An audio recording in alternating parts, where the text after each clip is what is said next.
morning, everybody. This is Colleen Light with Cards by Coco. I'm an independent Stampin' Up! Demonstrator, and I come to you from Kalama, Washington.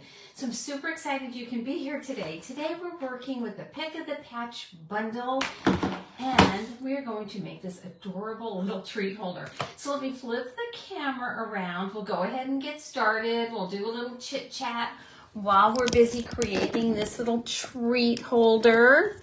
And let me just adjust the light, bring it up on my laptop here, and then we can get started. So this is what we are working with today. I love a punch and I love a bundle. So for me, this is just a win all the way around. Now, some people really do celebrate Halloween. Other people not so much. So let me know in the comments if you are big on Halloween or if you prefer, just the fall, maybe the fall activities. So I am trying to bring you up here on my laptop so I can see. Oh, sorry about that. I had to adjust normally I ask people to avert their eyes for a second. I apologize for that. I really went ahead and just moved that camera without anyone giving a heads up. So hang on a second. I hope I don't have to restart this video. Oh, no, I think here I am. Yay. Okay, so you will find this bundle in our holiday mini catalog on page 51. If you order the bundle, the Pick of the Patch bundle, you automatically save 10%. So let's go ahead and get this fun project started. Again, just let me know where you're watching from. Let me see, I'm totally trying to bring this up and nothing seems to be working right today here on the Facebook. So I'm going to forge ahead. I really, truly hope it works out well. If I can't see your comments live, I will certainly try and address them after. Okay, this is our project. Let me start with the measurements here. I will show you how I cut this paper. And then I will show you a sample of the paper. So our first card base is, I used basic black, and this is cut at 4.5 by 5.5. I'm going to show you how we're going to score that. I have a piece of this fabulous Them Bones Designer Series paper, and this is cut at 2 7/8 by 3 3/8. This is the back side of that paper. Look at the little tombstones. How fun is that? Then I have another paper, the same Designer Series paper, and I like the different lettering. I'm going to show you. It's a little different. Like the B has, it looks almost upside down, but not quite. So I really like the lettering on this one. And this is 1 7/8, so that way, by 4 5/8, the long way. Look, I had to cut into that trick or treat on the back. That was hard for me. And then I just have a scrap of basic white, which is 3/4 inch by 2 1/2. So I will have everything blogged by the end of the day. I have a hair appointment, yay, so I'm pretty excited about that. Let me see here. I think I'm always crooked in the screen. What do you think? Anyway, let's try and get that. Hi, Kathy. It is cute. I've made this box before, and I changed the dimensions a little bit, the measurements this time. Anyway, so this is just a little bit of the sample. You can see I've really gotten into the Them Bones 12. It's normally 12 by 12.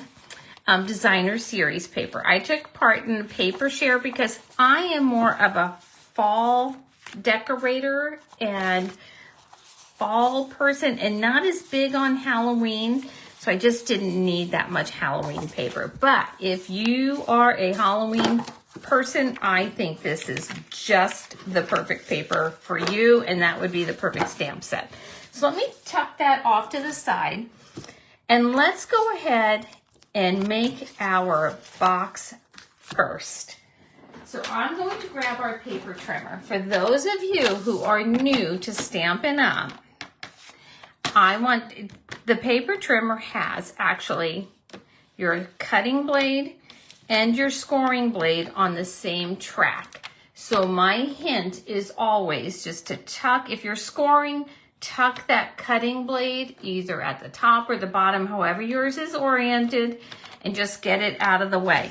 I cannot even begin to tell you how much paper I have ruined over the course of time because I have, inadvertently cut when I should have scored. So again, 4.5 by 5.5, and along the long side, so that'd be your 5.5 inch edge, we're going to score at 2 inches. So I have 2 inches here, and we're going to score at 2 inches, and then we're going to score again at 2.5 inches. And then we're going to turn along the short side here, so that's the 4.5 inch side, and I'm going to use this part of my paper trimmer because there's a 1/2 inch tick there. So I'm going to place it there, and I'm going to score at a 1/2 inch. I'm going to rotate my paper, and I'm going to score again at a 1/2 inch. This is one of those treat boxes that you could really just make a bunch of and have them readily available. Let me grab my bone folder and my tear and tape here. If you don't have tear and tape, don't worry about that because you can hold this in place with seal, and you can even use your multi-purpose glue. So I am just giving this a good burnish here. Boxes are fun. This is craft show season for me, so you can look forward to seeing some boxes from me. Thank you for sharing, Kathy. I really appreciate it. So here we go. Just this easy. I'm going to cut my tag, and then I'm going to do a little bit. Oh, that was a little bit much, but it doesn't matter. Basically, you just want, so your tabs don't hang out the side when you fold your box. So how easy is that? And I tend to take what I tend to do, and it really is just my personal preference, is I tend to remove that little bump there where we did our burnishing. But there's really no hard and fast rule here. You should do it what you are comfortable doing. Every paper crafter does things just a hair differently, and I gave mine a little tug there. Hopefully that'll hide. The candy will hide it. So let me grab my tear and tape. And again, if you don't have tear and tape, don't fret about it. Just go ahead and use your multi-purpose glue or your seal. If you use your seal, take your silicone mat, and when you're running it across, use your silicone mat so it doesn't get sticky on whatever work surface you're using. So this is the best way I can show you. I want these tags right back here. So I'm going to take my tear and tape and put it right along the edge here. Just that easy. Because we want our tabs towards the back of our box. So that's why I'm placing the tear and tape there. If you are an avid crafter, you could step this up as much as you'd like. And if you are a beginning crafter, oh, good morning, Kim. Thanks for popping in. If you are a beginner crafter, this is the perfect treat box holder for you to start with because it takes very few supplies. And it's not complicated. There, as you saw, there are just a very few basic cuts that you need to make. So hold your box together, line it up a little bit, and just pop that towards the back. And we're going to do the same thing, or tuck that tag on the inside. And we're going to make just a little, once we have our designer, look at them all thumbs. Anyway, once we have our designer series in paper in place, I'll show you how we'll finish this off the top of this box. Just give that a little press so you can see how easily that came together. We're going to come back to this box. I'm going to tuck that off to the side, and let's do my favorite part of any project is always the stamping. That's always my favorite. I'm going to bring the stamps out I'm using. Let me show you on the stamp set the stamps I grabbed. So, big pumpkin here, the little, oh my gosh, the little stem right there, the Happy Halloween stamp, and the crow. I wanted to really use this crow because to me, they just scream Halloween. So I needed to design a tag where I could have that little fella popped off to the side. So I have this big piece of paper over here. So if you'll bear with me for a minute, I'm going to go ahead and cut this down. I meant to do it before we got started. Normally I cut my grid paper in half because it's long, which is great, but I like to use my Stampin' Pierce net, and it just seems a little bulky to me sometimes. Anyway, that was a little segue. Let's go ahead and grab a scrap of paper here. This is, again, basic white. Let me show you the punch because we want to make sure it's oriented. So the punch you can see on the front cuts out the two pumpkins, the stem, and then that little leaf thing for a pumpkin. So when you're doing your stamping and you want to save paper, look at where you want to put your image. So I'm going to tuck my pumpkin right down there so I don't have to waste this big piece of paper here. I'm not going to use your traditional pumpkin pie. I'm going to use some Cajun Craze. I love Cajun Craze. It is one of my favorite colors, especially for fall. But you can see it's a little dark when you stamp it. So I'm actually going to stamp off. And then, it's okay with me that it's going to be darker. You can see it didn't all catch. And that's okay with me because I live in an area where there are lots of pumpkins. So for me, I think that's great. It looks natural to me that way. So let me bring in the punch, and it is just as easy. I hope I didn't go too close to the edge trying to conserve paper. Nope, looks like it's going to be perfect. Line up your punch, and it is just that easy. Let's go ahead and grab the stem. I'm using Garden Green. I think Old Olive would work well.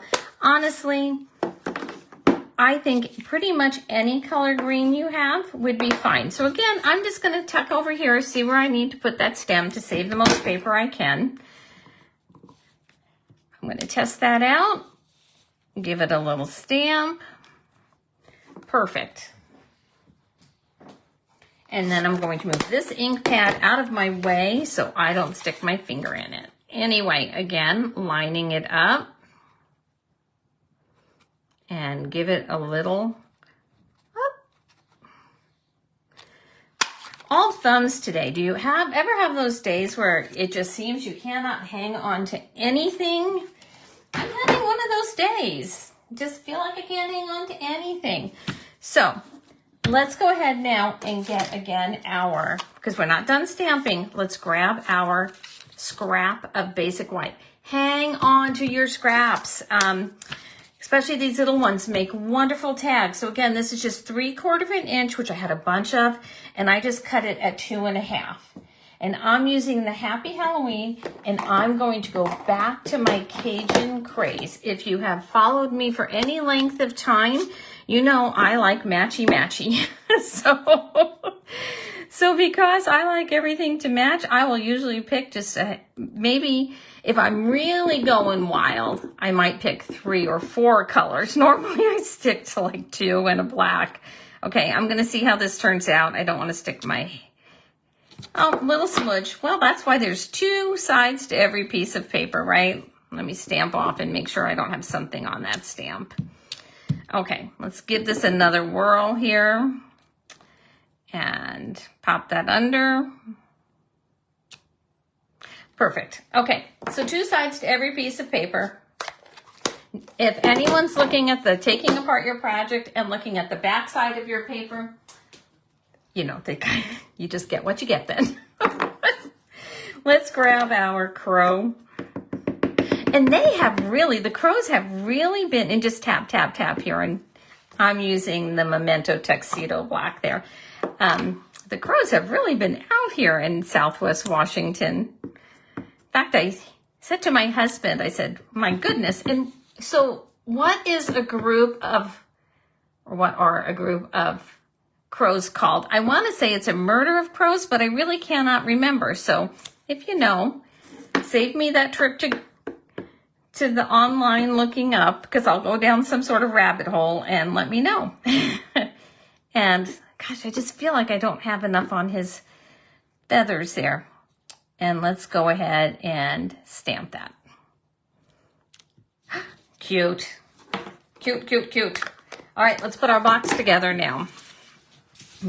Turn that over. And let's grab our box. So I have to tell you, the reason I was a little late coming on today is because I had to run down and grab some more candy because I actually ate it. And I think I must have eaten 2 and not just the one I thought. So we'll have to sneak some out of the other one. You know, when you're crafting, don't you like to eat chocolate? So let's go ahead and finish up this box here. Move that out of the way, grab our pieces here. I'll remind you of the dimensions. So this piece is 2 7/8 by 3 3/8. And this scoots in here. You could actually put this on before you adhered your box. I actually prefer to do it this way. Again, look at those tombstones. Those are so hard to cover up. And I love the color of them because they're not like scary colors. They're kind of fun colors with that blue and whatnot in there. I am, like I said, I'm more of a fall person and not a Halloween person. And it could just be that we don't have little kids at home anymore. But I think even when my kids were little, I went more for fun costumes and not scary costumes. But I always think it's fun when people decorate kind of scary. You know, those houses were always fun for the kids. Anyway, so for this one, I more or less went over the top and then just held it down a little bit and then pressed it. I didn't actually measure because when I measured, it didn't seem to go as well for me. So this is what I did. Okay, and you can see we're just going to tuck this like that. Oh, it's a little bit long on, I must have cut it a little bit long. Well, let's just take a hair off the edge then. So maybe just a hair less than that, 3 3/8. You know, boxes, sometimes you just have to adjust your paper as you go. So you can use whatever type of glue, again, you're comfortable with. All right, I'm just going to take one little breath of hair off after the next, apparently, for this box. There we go. Now, I probably took too much off with that one, but it's on the side, and I don't really care. So there we go. I'm going to go ahead and use the liquid glue because I want a little bit of wiggle room, so I'm just going to hold this one for a second. And let's pop this here, just like that. And you can see it's already starting to come together. Isn't it cute? So if you are one of these people that is fussy and you like everything to line up, follow the original directions, and just fold it better than I did. Okay, so I want to grab out my sample here, and I'm going to glue my pumpkin right there. I think I used the seal on that one because it, let me see, I did. And so I'm going to bring out that silicone mat and my pumpkin.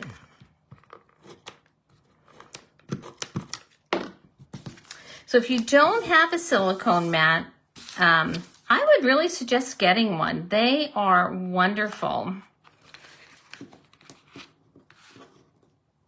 And I'm going to put a little glue dot here on my stem. And before that sets too much, I'm going to pop that right back there.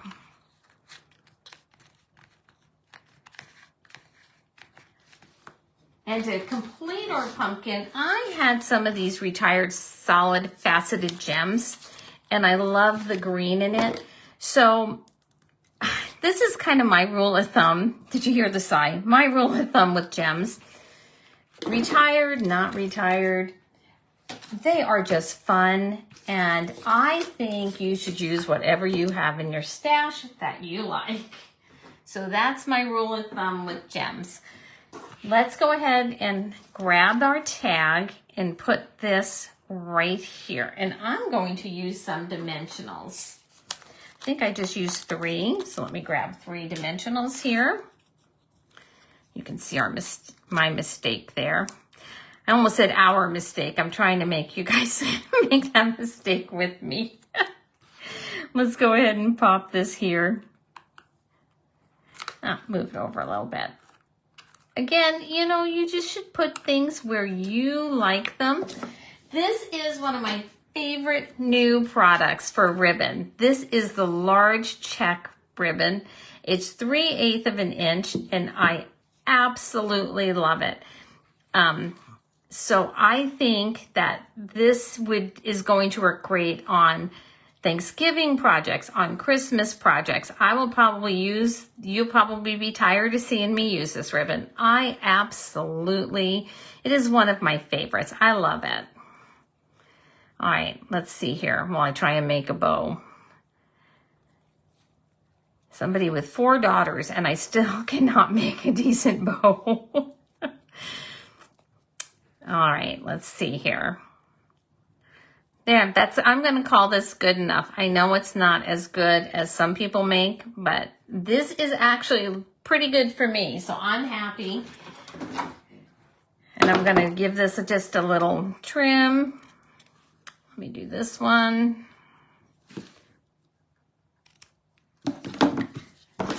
And if you have any questions, I'll take a peek at your comments before I sign off. So if you have any questions, let me know. Here, I'm just going to adjust that one more time. Oh, that's so painful. I should make these bows before I go live. Isn't it painful to watch me make them? Okay. Let's go ahead and pop this here.